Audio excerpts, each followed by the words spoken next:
नमस्कार, प्रणाम। कैसे हैं आप सब? उम्मीद करता हूं कि आप लोग बहुत अच्छे होंगे। तो चलिए, आज हम 5वीं अध्याय में कुछ प्रश्न छोड़े थे, 5.2 में कुछ प्रश्न छोड़े थे। आज हम उसको क्लियर करने का प्रयास करेंगे। इसकी वीडियो में जो 9 से लगभग 8 तक प्रश्न हम बता चुके थे, ठीक है। अब जो बताने वाले हैं ये 9 से प्रश्न बताने जा रहे हैं, ठीक है। कवर करने का प्रयास करेंगे, ठीक है। तो चलिए, इसमें हम 9वें नंबर प्रश्न को देखने का प्रयास करेंगे, ठीक है। तो 9वें नंबर प्रश्न हमसे क्या कहा गया है? तो भाई 9वें नंबर प्रश्न हमसे कहा गया है, यदि किसी एपी के तीसरे और 9वें पद, यदि किसी एपी के तीसरे और 9वें पद क्रमशः 4 और -8 है, तो इसका कौन सा पद शून्य होगा? क्या पूछा है कि यदि किसी एपी के तीसरे और चौथे पद क्रमशः 4 और -8 है, तो इस एपी के कौन सा पद जो है शून्य होगा। यानी कि हमसे क्या पूछा गया है, लिखेंगे हल, ठीक है।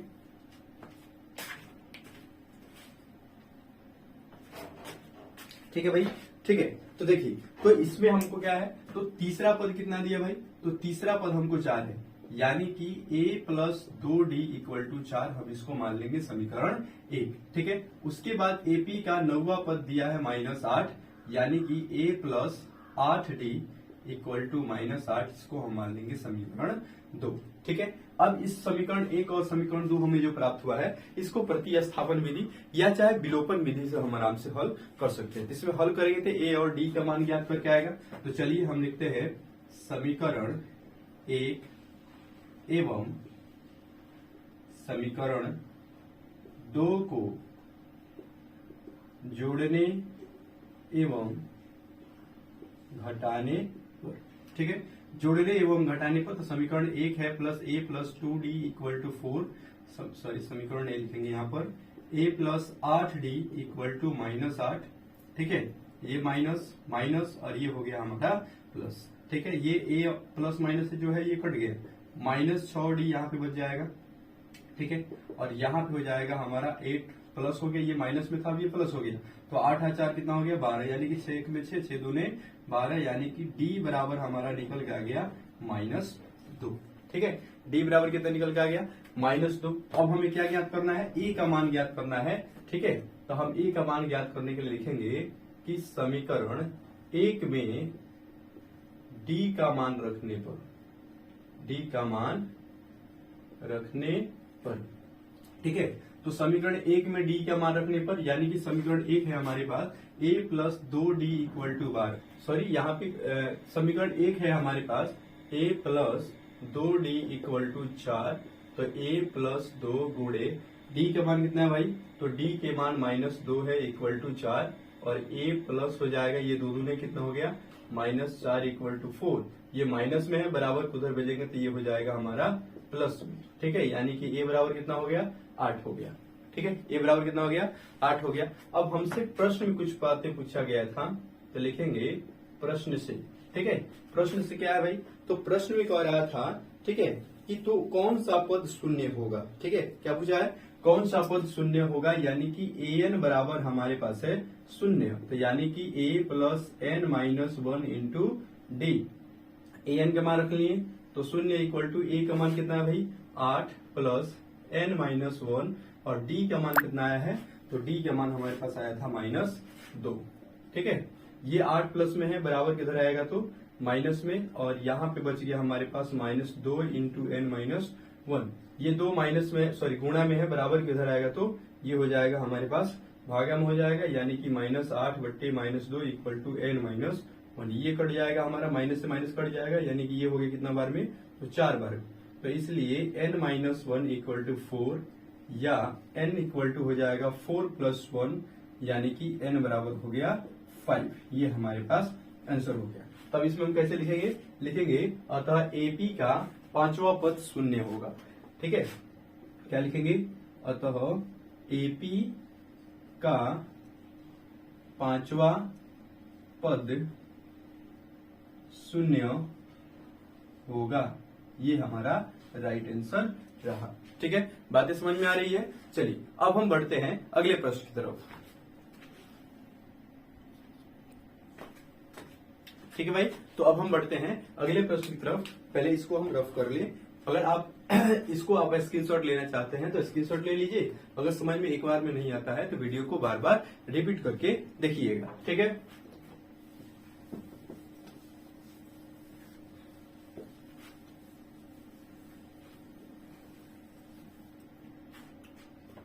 तो अब चलिए, अब चलते हैं हम प्रश्न संख्या 10 पे, ठीक है। प्रश्न संख्या 10 में क्या है भाई, तो प्रश्न संख्या 10 में देखने का प्रयास करेंगे।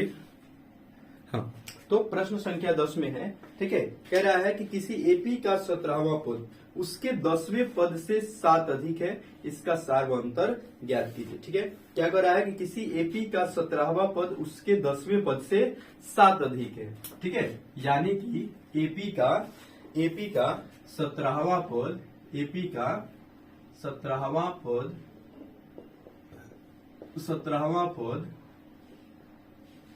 10वां पद से 7 अधिक है, 7 अधिक है।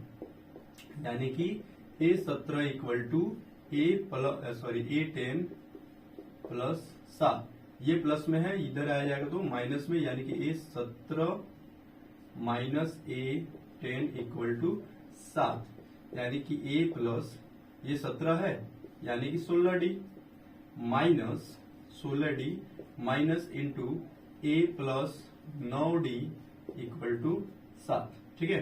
तो यानी कि A plus 6D minus plus minus A हो जाएगा, प्लस माइनस माइनस ये हो गया हमारे पास 9D इक्वल टू कितना हो गया, तो ये हमारे पास हो गया 7।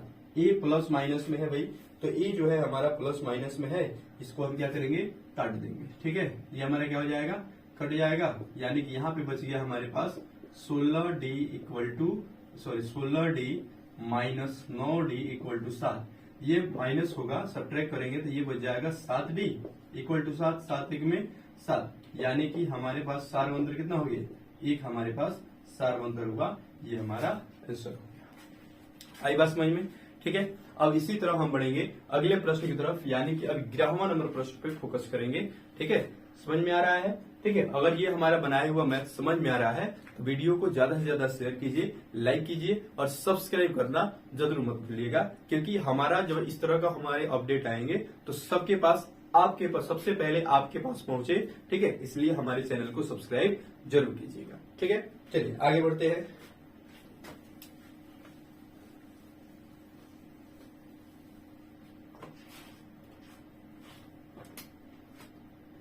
तो अगला प्रश्न है हमारे पास 11वां नंबर, ठीक है।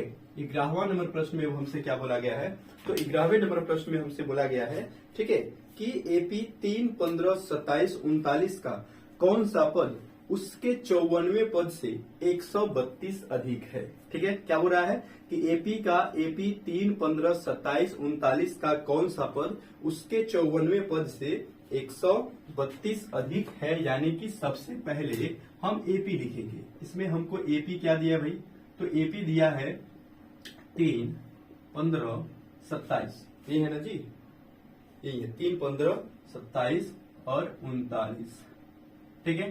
तो ए बराबर हमारे पास हो गया 3 और डी बराबर हो जाएगा 15 माइनस 3, यानी कि 2 निकल के आ गया डी के मान, सॉरी 2 नहीं आया बल्कि 12 आएगा, ठीक है। डी के मान कितना आ गया भाई, 12 आ गया।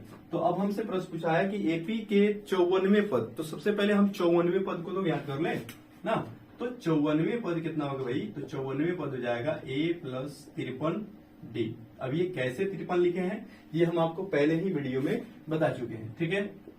तो ए का मान कितना है हमारे पास भाई, 3 है, और ये हमारा 53 गुणे डी का मान कितना हुआ 12, यानी कि 3 प्लस ये 53 में 12 से गुणा करेंगे तो ये हो जाएगा 636, यानी कि इसको जोड़ देंगे, ऐड करेंगे तो ये हो जाएगा 639, ठीक है।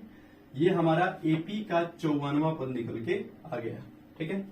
अब यहाँ पर चूंकि एपी के 54वें पद से 132 अधिक है, ठीक है। 132 क्या है, अधिक है, ठीक है। इसलिए एपी का 54वां पद कितना आ गया, तो 639 प्लस 132, यानी कि 132, यानी कि ये हमारे पास हो जाएगा 9 × 2 = 11 का 1, 3 3 6 1 7, और 6/1 7 यानी कि 171 आ गया।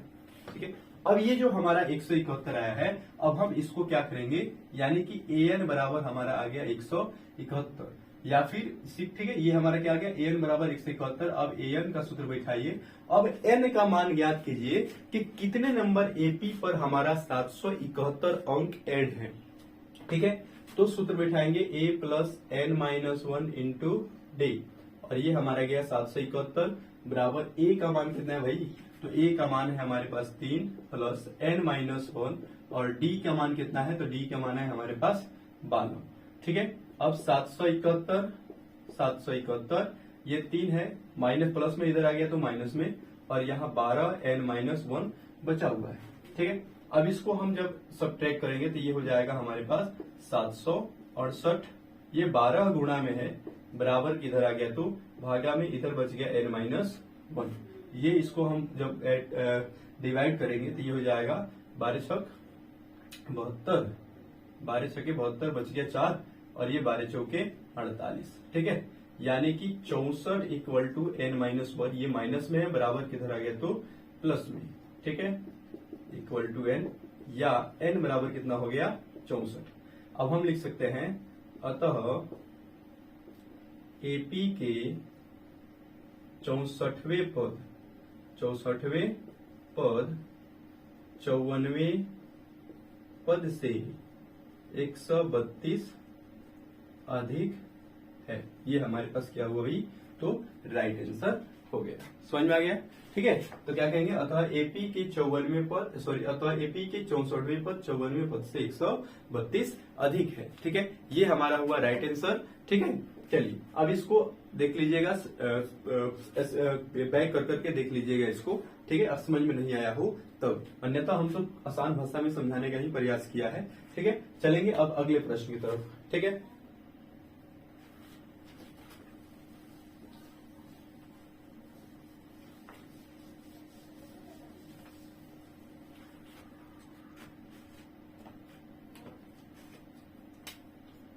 तो अब हमारे पास अगला प्रश्न है 12 नंबर। ठीक है, 12वें नंबर प्रश्न क्या कर रहा है भाई, तो 12वें नंबर प्रश्न कर रहा है कि दो समांतर श्रेणियों का सार्वंतर, दो समांतर श्रेणियों का सार्वंतर समान है यदि उनके 100वें पदों का अंतर 100 है तो उनके 1000वें पदों का अंतर ज्ञात करें।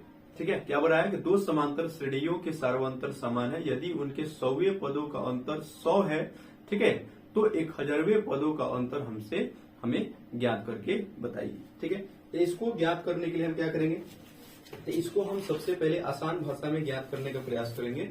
ठीक है, यहाँ पर हम लिखेंगे कि हल माना कि प्रथम एपी का प्रथम पद ए। ठीक है, उसके बाद द्वितीय एपी का प्रथम पद ए डैश। ठीक है, प्रथम एपी का ए और द्वितीय एपी का ए डैश, इसको हम मान के चलेंगे। ठीक है, और सार्व अंतर कितना है भाई, तो सार्व अंतर है, सार्व अंतर हम मान लेंगे डी। ठीक है, सार्व अंतर, या फिर आप इस तरह भी लिख सकते हैं सार्व अंतर। ठीक है, सार्व अंतर कितना है, तो डी हमारा सार्व अंतर है। ठीक है, अब जब डी हमारा सार्व अंतर है, ठीक है, तो यहाँ पे प्रश्न में एक प्रश्न पूछा गया है, प्रश्न में एक प्रश्न क्या पूछा गया है कि 100वें पद। ठीक है, 100वें पद यानी कि दोनों का अगर सार्व अंतर समान ही है तो एपी का प्रथम एपी का 100वें पद और दूसरे एपी का 100वें पद बराबर कितना है, तो 100 है। ठीक है, अब हम इसको हल करेंगे तो a प्लस ये हो जाएगा हमारे पास 99d minus a dash plus 99d equal to 100। ठीक है, तो a plus 99d minus a dash minus plus minus 99d equal to 100। ठीक है, ये प्लस माइनस कट जाएगा, ये प्लस माइनस क्या हुआ, कट गया, यानी कि a minus a dash equal to 100। हम इसको मान लेंगे समीकरण 1। ठीक है, फिर तो हमसे प्रश्न पूछा गया है कि 100वें पदों का 1000वें पदों का अंतर क्या होगा। ठीक है, तो 1000वें पद माइनस ए डैश 1000वें पद का अंतर जो है क्या होगा, यानी कि ए plus 999 D minus A dash plus 999 D. ठीक है, यानी कि ए प्लस 999 डी, ठीक है, minus A dash plus minus minus 999 D. ये तो आपका दोनों प्लस माइनस में है तो कट गया, तो बचा कितना हमारे पास, तो बचा है हमारे पास ए माइनस ए डैश। ठीक है, तो अब हम यहां पे लिखेंगे चूंकि समीकरण एक से A minus A dash equal to 100, अतः ठीक है, अतः क्या लिखेंगे, अतः एपी के 1000वें पदों का अंतर क्या होगा, 100 होगा। अतः एपी के 1000वें पदों का अंतर 100 होगा। ये हमारा राइट आंसर हो गया। ठीक है, बात है समझ में। ठीक है, एकदम आसान समझा दिए हैं। ठीक है, माना कि प्रथम एपी का प्रथम पद ए, द्वितीय एपी का प्रथम पद ए डैश और सार्वंतर हमारे पास डी दिया गया है। इतना बात क्लियर हुआ। ठीक है, तो प्रश्न से बोला गया है कि और 100वें पदों का अंतर कितना है, 100, यानी कि A dash minus A 100 minus A dash 100 equal to 100। अब ये हमारे क्या किए हैं, प्लस माइनस किए हैं, तो हमारे पास ए माइनस ए डैश का 100 पद आ गया, यानी कि इतना हमको अगर फिर दोबारा मिल जाएगा तो यानी कि उतना क्या होगा, उतना के बराबर कितना हो जाएगा, 100। यानी कि देखिए, तो चलिए अब पहुंचते हैं हम अगले प्रश्न की तरफ।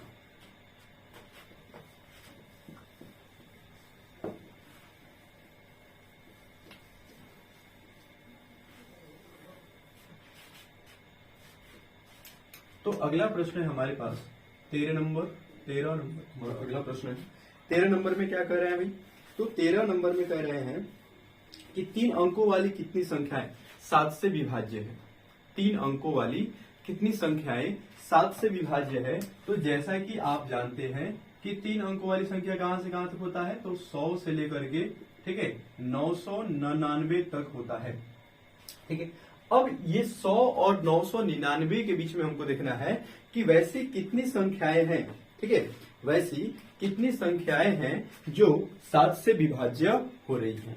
ठीक है, क्या देखना भाई, तो ऐसी कितनी संख्याएं हैं जो 7 से विभाज्य हो रही हैं। ठीक है,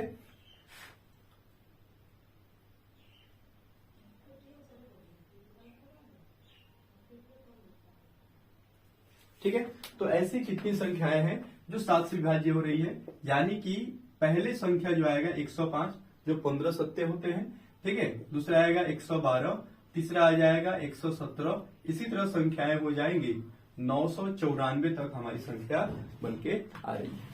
ठीक है, ये 7 से पूरे विभाज्य होने वाली संख्याएं हैं। ठीक है, अब इसमें हमको ए बराबर आ गया है 105 और डी बराबर, जाहिर सी बात है जब 7 से विभाज्य वाली संख्या हम देख रहे हैं तो उसमें का सार्वंतर भी कितना होगा, 7 ही होगा, यानी कि 12 में से 105 घटाएंगे तो ये हमारा 7 हो जाएगा। और ए एन बराबर हमारे पास, यानी कि अंतिमवा पद जो हो रहा है वो हमारे पास 994 हो रहे हैं। ठीक है, तो हमसे नंबर ऑफ पद पूछे हैं कि ऐसी कितनी संख्याएं हैं जो 7 से विभाज्य है। ठीक है, तो ऐसी संख्या को हम ज्ञात करने के लिए एकदम आसान भाषा में हम सॉल्व करने का प्रयास करेंगे। ठीक है, तो देखिए अब ये सारी चीज हमारे पास जब हो ही गए हैं तो अब सूत्र बैठाइए, ए एन बराबर A plus N minus 1 into D. तो ए एन कितना हो गया 994 बराबर ए का मान हो गया 105 प्लस एन माइनस 1 और डी का मान हो गया 7। तो ये 994 ये प्लस में है, बराबर किधर आ जाएंगे, तो ये हो जाएंगे आपका माइनस में, और ये बराबर हो जाएंगे 7 इंटू एन माइनस 1, सॉरी यहाँ पे 7 रहेगा माइनस 1। अब इसको क्या कीजिए आप, इसको आप सब्ट्रैक्ट कर लीजिए। ठीक है, तो सब्ट्रैक्ट करेंगे तो कितना बच जाएगा, 14 में से 5 जाएगा तो बच जाएंगे 9, और ये हो गया हमारे पास 8 हो जाएंगे, और ये हो जाएंगे हमारे पास 879, 7 इंटू एन माइनस 1। अब ये 7 गुणे में है बराबर की इधर आएंगे तो कितने हो जाएंगे, तो ये हो जाएंगे हमारे पास भाग में, ठीक है। तो 879/7 इक्वल टू n-1। अब ये काटिए, 7 एकम 7 और ये 7 दूने 14। अब कितना बच गए, 4, 7 7 49, यानी कि n-1 इक्वल टू 127 और ये प्लस में है, बराबर को उधर जाएगा तो माइनस में, तो इसलिए nवां पद कितना हो गया, 128। अब हम यहां पे लिख सकते हैं कि अतः 3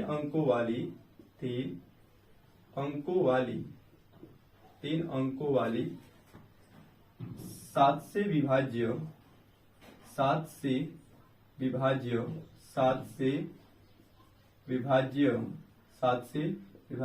128 संख्याएं हैं, ठीक है। 7 से विभाज्य कितनी संख्याएं हैं, तो 128 संख्याएं हैं, ठीक है। चलिए, तो अब बढ़ते हैं हम अगले प्रश्न की तरफ, ठीक है। तो चलिए अब आगे देखते हैं 14वें प्रश्न की तरफ। 14वां प्रश्न क्या कह रहा है, तो कह रहा है 10 और 250 के बीच में 4 के कितने गुणज है। 10 और 250 के बीच में 4 के कितने गुणज है, यानी कि हमसे प्रश्न संख्या 14 नंबर में, ठीक है, बोला है कि 10 और 250 के बीच 4 के गुणज, ठीक है। 10 और 250 के बीच 4 के कितने गुणज है, इनकी संख्याओं को हमें ज्ञात करना है, ठीक है। तो इसमें हम सबसे पहले देखेंगे, अगर एक एपी की तरह अगर हम देखें, एक समांतर श्रेणी अगर हम बनाते हैं, ठीक है, तो समांतर श्रेणी हो जाएगा हमारा 12 हो जाएगा, 16 हो जाएगा, उसके बाद हो जाएगा हमारा 20 हो जाएगा, 24 हो जाएगा, इसी तरह 248 तक ये सारी संख्याएं जो है 4 से 4 के गुणज है, ठीक है। तो ये एक प्रकार क्या हुआ, तो एपी की तरह हुआ, ठीक है। तो इसमें हमको पहली पद हो गया हमारा 12 और सार्वंतर यानी कि डी का बात किया जाए, अगर 4 के गुणज की बात हो रही है, ठीक है, तो उनके अंदर की जो सार्वंतर होगा, ठीक है, वो 4 का ही होगा, ठीक है। इसलिए हमारा डी का मान क्या हो जाएगा, 4 हो जाएगा। और ये हमारा अंतिम पद जो है वो है हमारा 248। कितना हुआ, 248 है, ठीक है। तो अब हम इसमें क्या करेंगे, अंतिम पद वाले सूत्र लगा करके हम आराम से ज्ञात करेंगे, यानी कि an बराबर a plus n-1 into D. तो an कितना है भाई, 248 इक्वल टू a हो गया 12 प्लस n का मान हो गया हमको मालूम नहीं है और d का मान हो गया हमारे पास 4, ठीक है। तो 248 ये प्लस में है, बराबर किधर आएगा तो माइनस में, इधर हो जाएगा 4 इंटू n-1, ठीक है। अब देखिए, इसको अगर हम मतलब घटाते हैं तो ये हो जाएगा हमारा 236। ये 4 गुणा में है, बराबर किधर आएगा तो भागा में, यहां पे बच गया हमारा n-1। अगर हम इसको काटते हैं तो ये हो जाएगा 4 × 5 = 20, 4 × 9 = 36, ठीक है। यानी कि 59 इक्वल टू n-1, ये हमारे पास इक्वल नंबर आया, ठीक है। अब ये जो एक माइनस में है, बराबर किधर आएगा तो प्लस में, इक्वल टू n, यानी कि n बराबर कितना हो गया 60। तो अब हम लिखेंगे अतः 10 और 250 के बीच 10 और 250 के बीच 4 के गुणज कितने हैं तो 60 है। बात है समझ में, ये हमारा हुआ राइट आंसर, ठीक है। बोर्ड पर अच्छी तरह से दिखाई दे रहा है, ठीक है, बहुत अच्छा, वेरी गुड। चलिए, तो अब हम बढ़ते हैं अगले प्रश्न की तरफ। तो भाई मेरे अगला प्रश्न क्या है, अगला प्रश्न है हमारा 15वां नंबर प्रश्न है हमारा,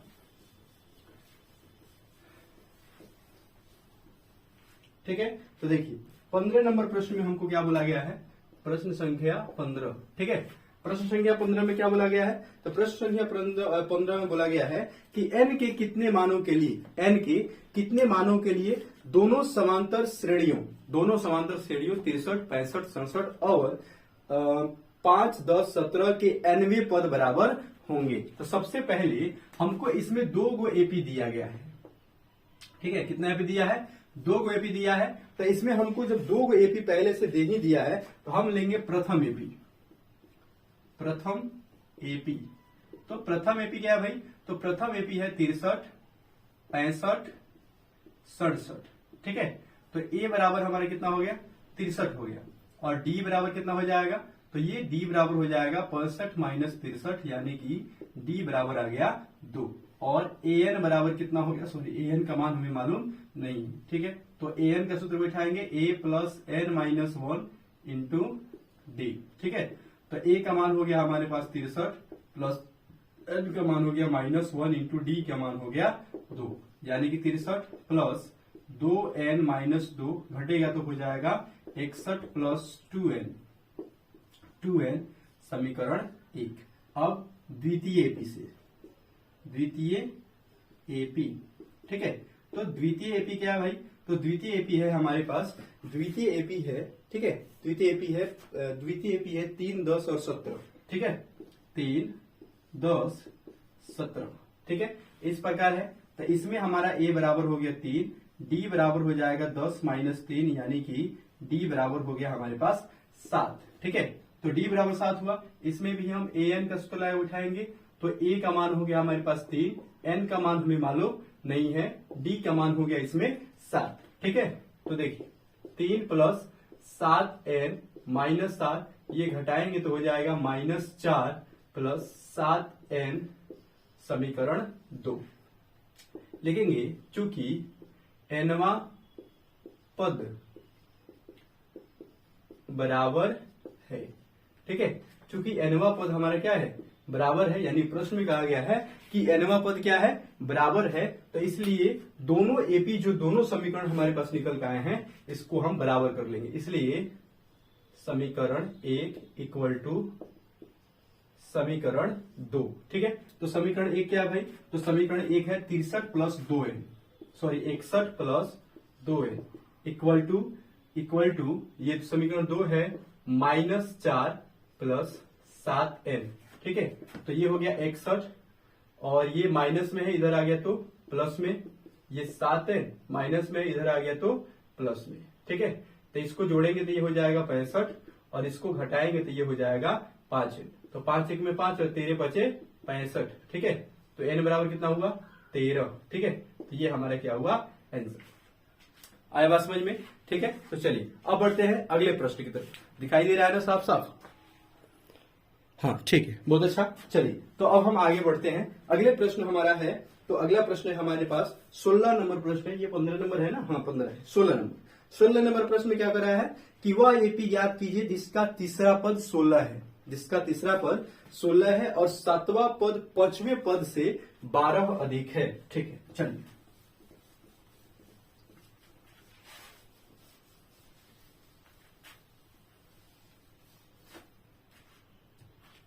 तो अब हमको प्रश्न संख्या देखना है, कितना नंबर, तो 16 नंबर प्रश्न संख्या हमको देखना है, ठीक है।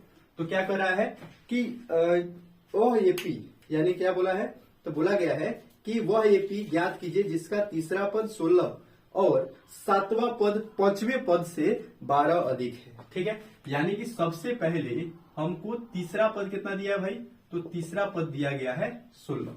तीसरा पद कितना दे दिया गया है 16, ठीक है। यानी कि 16 दिया है तो a plus 2d equal to 16, यानी कि हम इसको समीकरण 1 मान के चलेंगे, ठीक है। उसके बाद फिर बोला है, फिर एपी का 7वां पद 5वां पद से 12 अधिक है, ऐसा ही बोला है ना। एपी का 7वां पद 5वें पद से 12 अधिक है, तो 5वें पद से हम 12 अधिक कर दिए हैं। तो a7 ये प्लस में है, इधर आया तो माइनस में, इक्वल टू 12। तो ये हो जाएगा a plus 6d minus a plus 4d equal to 12। तो a plus 6d minus a plus minus minus 4d equal to 12।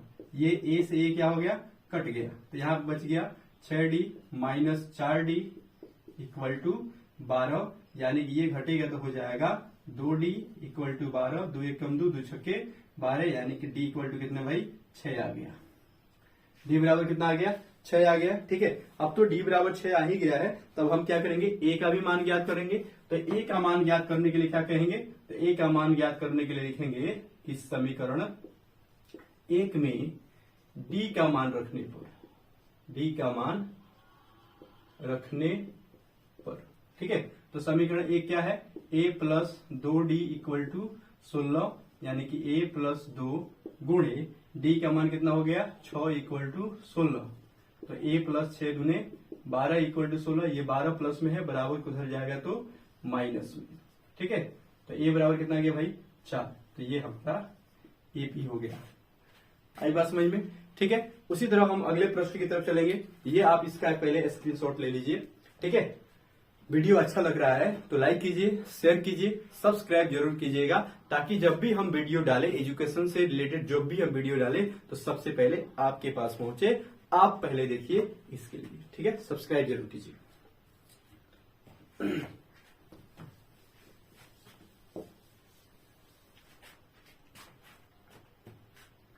चलिए, तो अगला प्रश्न है अब हमारे पास 17 नंबर।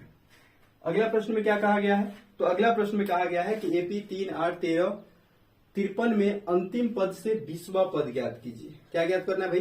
तो अंतिम पद से 20वां पद हमको ज्ञात करना है। ठीक है, तो सबसे पहले तो ये कहेंगे कि हमको एपी दिया गया है। एपी क्या दिया गया है? तो 3 दिया गया है। ठीक है, एपी 3 दिया गया है, 8 दिया गया है, 13 दिया गया है, और इसी तरह करते करते 253 भी दिया गया है। ठीक है, तो ए बराबर हो गया 3 और डी बराबर हो गया 13 माइनस 8, यानी कि डी बराबर हो जाएगा 5। चूंकि लेकिन अंतिम पद से ए बराबर तो 253 हुआ। समझ में आ रहा है ना? प्रश्न हमसे बोला है कि अंतिम पद से 20वां पद ज्ञात कीजिए। तो अंतिम पद तो हमारा ये हुआ ना, तो अंतिम पद से ए बराबर कितना हो गया 253, और डी बराबर, तो अगर हम इधर से चल रहे हैं तो डी का मान 5 आ रहा है प्लस में, उधर से आएंगे तो डी का मान कितना हो जाएगा माइनस में। ठीक है, उधर से आएंगे तो डी का मान कितना हो जाएगा माइनस में। और कौन सा पद हमें ज्ञात करना है? तो हमें पद ज्ञात करना है 20वां पद। ठीक है, यानी कि n बराबर हो गया 20। तो लगाइए ए एन का सूत्र, यानी कि ए 20 इक्वल टू ए का मान हो गया हमारे पास 253 प्लस एन का मान हो गया 20 माइनस 1, और डी का मान हो गया हमारे पास, डी का मान हो गया कितना? तो -5। ठीक है, डी का मान कितना हो गया भाई? तो -5 जो है हमारा डी का मान हो गया। ठीक है, तो 253 ये घटेगा तो 19 हो जाएगा, और 19 बचे कितना होता है भाई? तो 95। ठीक है, तो 253 प्लस माइनस माइनस, और ये हो गया हमारा 95। जब हम इसको घटाएंगे तो घटाने पर कितना बचेगा भाई? घटाने पर बचेगा 158। ये हमारा आंसर हो गया। आया बात समझ में? ठीक है, तो चलिए आज तक इतना ही। मिलेंगे अगले वीडियो में। वीडियो को हमारे लाइक कीजिए, शेयर कीजिए, चैनल को सब्सक्राइब जरूर कर लीजिएगा। धन्यवाद। Thank you. जय बिहार।